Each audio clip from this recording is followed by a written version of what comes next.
22 horas e 42 minutos, momento para a reflexão temática habitual no seu Hora a Deus. Em nota, começamos a olhar para a Rússia e a Ucrânia, que acordaram nesta segunda-feira trocar os prisioneiros de guerra de menos de 25 anos e os feridos, além da entrega de milhares de cadáveres de soldados durante as negociações de Istambul, que terminaram sem conseguir um cessar-fogo.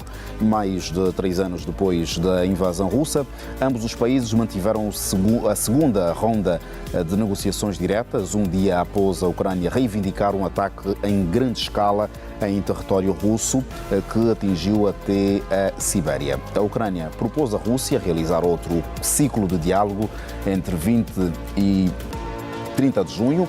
O presidente turco Recep Tayyip Erdogan reiterou sua posição de sediar uma cúpula em Ankara ou em Istambul entre os presidentes dos Estados Unidos da América, da Ucrânia e também da Rússia para que o conflito seja encerrado. A outra nota tem que ver com o Reino Unido. O primeiro-ministro britânico Keir Starmer anunciou nesta segunda-feira a construção de até 12 submarinos de ataque como parte do seu plano de rearmamento para enfrentar as tensões globais e a crescente ameaça representada pela Rússia. A nova estratégia de rearmamento, que é, de certa forma, uma mensagem dirigida a Moscou, aludindo à crescente ameaça representada pela Rússia desde a invasão da Ucrânia em 2022, disse o ministro da Defesa do Reino Unido, John Howland, no domingo. Starmer também confirmou em Glasgow que o Reino Unido planeia investir 15 bilhões de libras num programa de produção de ogivas nucleares. O anúncio faz parte do fortalecimento de nossa dissuasão nuclear como a garantia máxima de nossa segurança, disse o líder trabalhista. Entre as medidas anunciadas, no entanto, está a criação de 6 novas fábricas de munições com um investimento de 1,5 bilhões, ou bilhão, digo, de libras.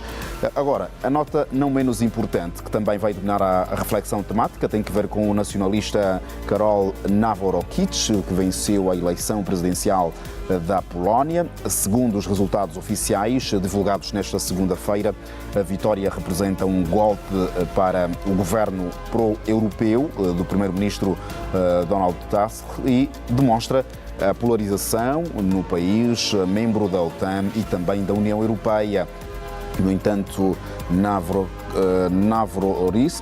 historiador de 42 anos e admirador do presidente americano Donald Trump, conseguiu 50,89% dos votos na segunda volta, informou a Comissão Nacional Eleitoral. Seu adversário, Rafal, de 53 anos, prefeito pró-europeu de Varsóvia e aliado do governo, Tusk, obteve 49,11% dos votos. Os membros do Partido Populista da oposição Lei e Justiça, que apoiaram Nawrocki, chamaram a vitória de referendo sobre o governo europeu de Tusk. A campanha, no entanto, foi baseada num slogan Polónia em primeiro lugar, poloneses em primeiro lugar. Durante a campanha ele também prometeu manter o apoio polonês à vizinha Ucrânia contra a invasão russa, mas também criticou a ajuda fornecida aos ucranianos refugiados na Polónia. Wellington Calazans, a partir da Suécia, Estocolmo, e São Agostinho, a partir da Itália. Saúdo os dois, muito boa noite e bem-vindos mais uma vez à Hora 10. Boa noite, Luís. Boa noite, São Agostinho, e a você assistindo a Hora 10. É um prazer estar aqui de volta. Wellington, gostávamos de ouvir também o seu ponto de vista. Que peso é que tem esta mediação direcionar necessariamente à Turquia? Bem, a Turquia tem tentado cumprir esse papel desde o início da guerra. Nunca é demais lembrar que em 2022, o Boris Johnson, quando era primeiro-ministro do Reino Unido, sabotou um acordo que já estava firmado entre Rússia e Ucrânia. E de lá para cá é esse filme. A guerra entra num avanço aí rumo ao 4º ano, sem perspectivas claras de resolução. A Turquia não pode fazer muita coisa, para além de investir na diplomacia e tentar ser uma mediadora do conflito, nesse caso ainda com o apoio de Donald Trump. Eu não vou dizer dos Estados Unidos, porque o Senado norte-americano já diz que vai pedir mais sanções para a Rússia e toda aquela conversa que nós já conhecemos. Então, é difícil saber quem realmente quer a paz aí nesse negócio, viu, Luiz? Porque a segunda rodada de negociações de Istambul, né, que terminou hoje sem cessar-fogo, sem um acordo para o cessar-fogo, ela reflete, na verdade, a existência aí de um profundo abismo entre as demandas da Rússia e as demandas que são defendidas pela Ucrânia, mas que não são ucranianas, são visivelmente demandas dos países membros da NATO, especialmente os europeus, que precisam dessa guerra a todo custo. Mas já tem uma nova ronda para 20 a 30 de junho. Há aqui a hipótese, digamos, se formos a entender, hipóteses reais da aceitação de Moscou? Não é questão de aceitação de Moscovo, Luiz. Quem está ganhando a guerra é a Rússia. Quem tem 30% do território ucraniano é a Rússia. Guerra não se faz, acordo de paz não se faz com devaneios, com um desejo do perdedor de ser vencedor. Não, guerra você entra para ganhar ou para perder. No caso, a Ucrânia perdeu junto com a NATO. É preciso que esse cenário seja apresentado pela imprensa, essa mesma imprensa que tentou ontem transformar um ataque de drones de $100 no fim da Rússia. Assim, estamos, assim, realmente vivendo uma escalada perigosa por conta da irresponsabilidade de políticos não legitimados, como os ucranianos, que se utilizaram da guerra para não realização das eleições, de uma imprensa que precisa atender demandas dos proprietários das grandes emissoras, que também são investidores do sistema, sistema bélico, né, da indústria bélica. Então, e enquanto isso, a população vulnerável, especialmente a população ucraniana vulnerável, porque cada vez que a Ucrânia consegue êxito numa espécie de guerrilha eletrônica com drones, etc., que não altera em nada o cenário da guerra dentro do território ucraniano, ela não consegue jogar a população russa contra Vladimir Putin, como a imprensa insiste em divulgar, ela não consegue alterar o cenário da guerra e o máximo que ela consegue é provocar uma legitimação para que a Rússia responda com retaliação ainda mais contundente. E estamos falando de uma potência bélica que é a Rússia. Então, esse impasse diplomático, ele persiste. E aí, para não dizer que não teve nada de positivo, temos que fazer realmente coro aqui ao que você falou sobre o anúncio de troca de prisioneiros jovens até 25 anos de idade, feridos e também corpos de soldados mortos em combate. Então, essa medida, ela, embora simbólica, ela deve ser vista, sim, como parte dos esforços, ainda que fragmentados, para aliviar o sofrimento humano e também de famílias que estão diretamente envolvidas com esses casos aí que foram listados, né? Uhum. Então, a Rússia, ela propôs um cessar-fogo temporário de até 3 dias em algumas zonas de conflito, possivelmente aí para facilitar as negociações táticas, né, dessas trocas, etc., mas Kiev desconfia de que essas iniciativas elas sejam apenas para ganhar tempo ou consolidar novos ganhos territoriais. Então, fica uma situação de portas fechadas, quando a Rússia também repete as condições que são as mesmas praticamente de 2022, e a Ucrânia quer se posicionar como um país em vantagem, quando não está, quando não possui essa vantagem. E agora, com o apoio da imprensa e de alguns setores políticos ocidentais, nós temos um risco muito grande de escalada regional, porque a Ucrânia tem realizado ataques de longo alcance com esses drones, ainda que tenham sido lançados a partir de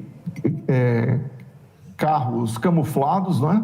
E de transporte de cargas dentro do solo russo, não é?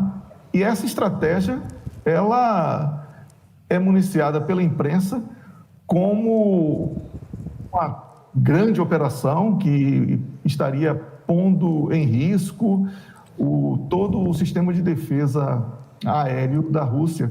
Chegaram até a listar 40 aviões russos que teriam sido atingidos, uma grande mentira, notícia falsa. Inclusive, amanhã será divulgado um relatório sobre a origem dessa mentira e todos os números que realmente são os verdadeiros e são muito discrepantes em relação ao que foi divulgado na grande imprensa.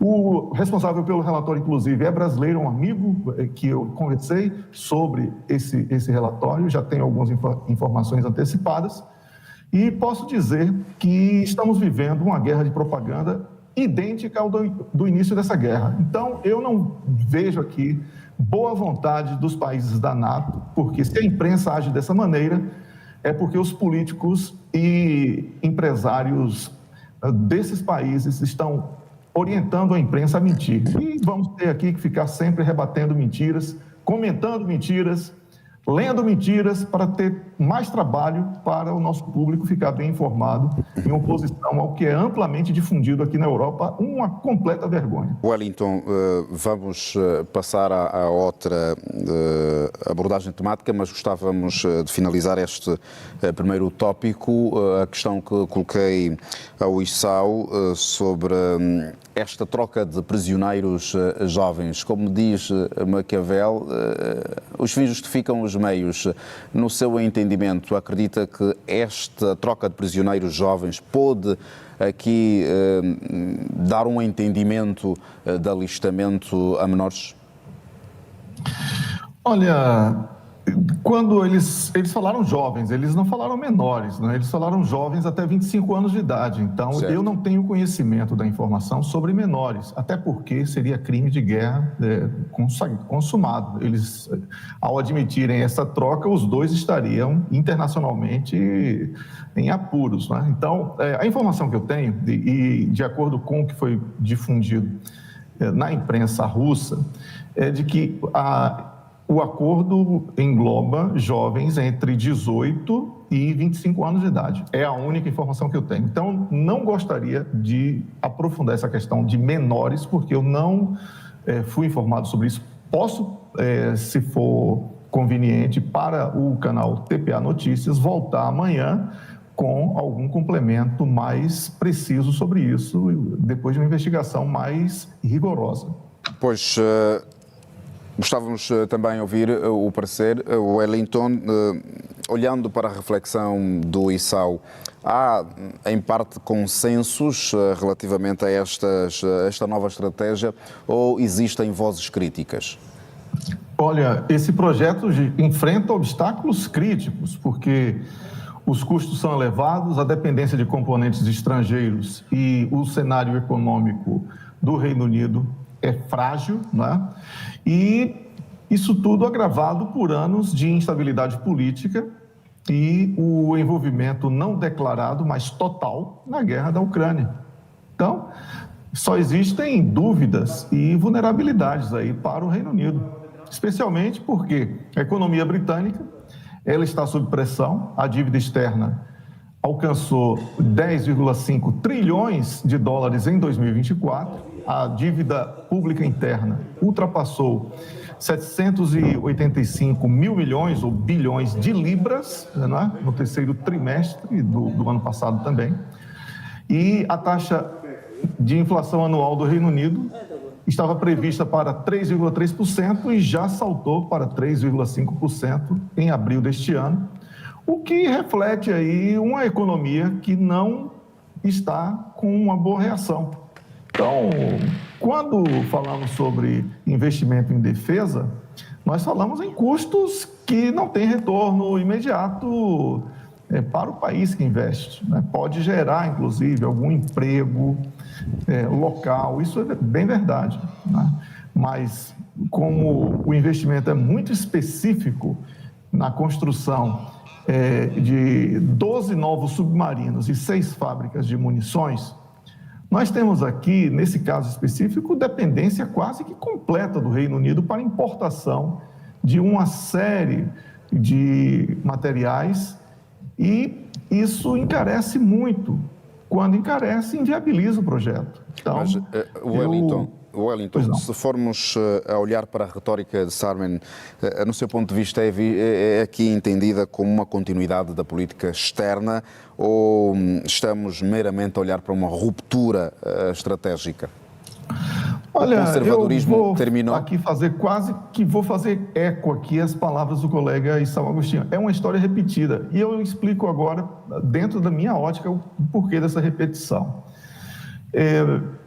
A agenda dos países membros da NATO, aqui da Europa em especial, é uma agenda que não é nacional, é uma agenda do bloco militar. Eles estão, a todo instante, tentando convencer as populações de que a Rússia vai invadir, de que a Rússia é uma ameaça, de que os russos isso, de que a Rússia aquilo, e que a China tem que ser observada com muita atenção, porque também é uma ameaça. Esses fantasmas que são alimentados aqui na Europa, e olha que eu vivo aqui na Europa, e assim como o Issao Agostinho, nós sabemos que é uma massificação, é uma tortura ouvir noticiário aqui em rádio ou televisão. Você só ouve isso, a ameaça russa, o que os chineses podem fazer, quando os verdadeiros fantasmas são os políticos que representam os países europeus, porque eles estão desconectados da realidade, estão desconectados das próprias populações que deveriam defender e representar, e pensam apenas em pequenos grupos de investidores que ganham dinheiro com guerras. Então, é uma situação extremamente delicada, porque quando começa a faltar racionalidade, e isto no primeiro escalão da representação política de muitos países, como no caso aí do Reino Unido, nós estamos aí diante de uma séria ameaça, porque existe uma grande diferença entre ser político e ser líder. Ser líder é outra conversa. E esses políticos aqui da Europa, eles devem muito quando falamos sobre liderança, por isso que eu evito falar sobre líderes europeus, né? Isso é apenas uma maneira consagrada no jornalismo para referir a quem ocupa o cargo máximo, mas não é uma adjetivação correta para essa atual representação política aqui da Europa, Luís. Wellington, sabemos que estamos diante de uma figura que tem um estilo ou perfil associado ao presidente norte-americano Donald Trump. A questão que se impõe é se vai conseguir governar um parlamento ainda, digamos, dominado por forças pró-europeias. Bem, Luís, realmente existe aí esse apoio, inclusive, público do ex-presidente, do novo presidente norte-americano, né, Donald Trump, não é ex, ele é novo presidente no segundo mandato, ao Karol Nawrock, lá da Polônia, mas também tem uma informação aqui, que foi publicada aqui na Europa, que o primeiro-ministro polonês, o Donald Tusk, ele pretende convocar um voto parlamentar de confiança em seu governo após a vitória de Karol Nawrock, apoiado pela oposição nas eleições presidenciais de domingo. Ele disse isto hoje. E, então, desta maneira, ele vai ser testado, né? Ele pretende ser testado para saber se vai ter condição de se manter como primeiro-ministro com este resultado completamente adverso, porque são agendas incompatíveis. É muito importante, e o Issao Agostinho foi muito feliz quando resgatou edições anteriores aqui do Hora 10, quando falávamos que esse cenário na Polônia ele seria estendido por muito tempo, porque há uma clara divisão no país, não é? Então, o eleitorado está assim dividido E qualquer governo formado, ele estará condenado à fragilidade. E agora, com essa situação de presidente ligado aos Estados Unidos e o primeiro-ministro ligado à agenda europeia, que são incompatíveis, né, a agenda de Donald Trump e da União Europeia, então nós temos uma Polônia num conflito político extremamente delicado que pode culminar com novas tensões. E isso realmente é uma situação que não é nova, mas que é ameaçadora para a Polônia. Porque essa postura do presidente eleito Nawrocki, vista como ambivalente em relação à Ucrânia, por exemplo, porque ao mesmo tempo que ele reafirmou o apoio à resistência ucraniana contra a Rússia, ele criticou duramente Volodymyr Zelensky por ingratidão e rejeitou a adesão ucraniana à NATO, não é? Ele disse que seria um convite à guerra com a Rússia. Então, isso também é uma incompatibilidade muito clara nos propósitos não apenas da União Europeia, mas também do bloco militar. Por isso, eu vejo que a Polônia, ela inicia um novo capítulo, não é, com esse resultado eleitoral, mas com a vitória da agenda conservadora à frente da presidência da República, os desafios para a União Europeia serão enormes em relação aos poloneses, né? E um detalhe muito importante aqui, nós vamos ter também aqui um teste sobre próximas eleições na Noruega, Moldávia e aí na Itália do colega São Agostinho. E se os blocos que são resistentes às políticas pró-União Europeia forem vencedores, então estaremos num cenário de mudança muito intensa do que é hoje essa tentativa do Bloco Comum Europeu de ser uma antiga União Soviética capitalista, né? Dessa maneira que eu enxergo essa intenção da União Europeia de sobrepor as questões nacionais das soberanias dos países membros. Então, é tudo muito delicado e vamos ter que aguardar para saber como haverá evolução neste cenário político formado a partir da Polônia, mas que poderá sim ganhar força em diversos outros países. Pois, se formos a olhar para a fotografia real destes últimos anos, parece que é o período, a época das políticas migratórias e também dos direitos das minorias. Essa pergunta é para mim, não é isso? Então, eu tenho a dizer que essa questão das políticas migratórias, ela é a bandeira do debate que é autorizada para que as questões profundas não cheguem à imprensa. As questões aí são financeiras, econômico-financeiras e bélicas. É quem quer fazer guerra e quem não quer fazer guerra.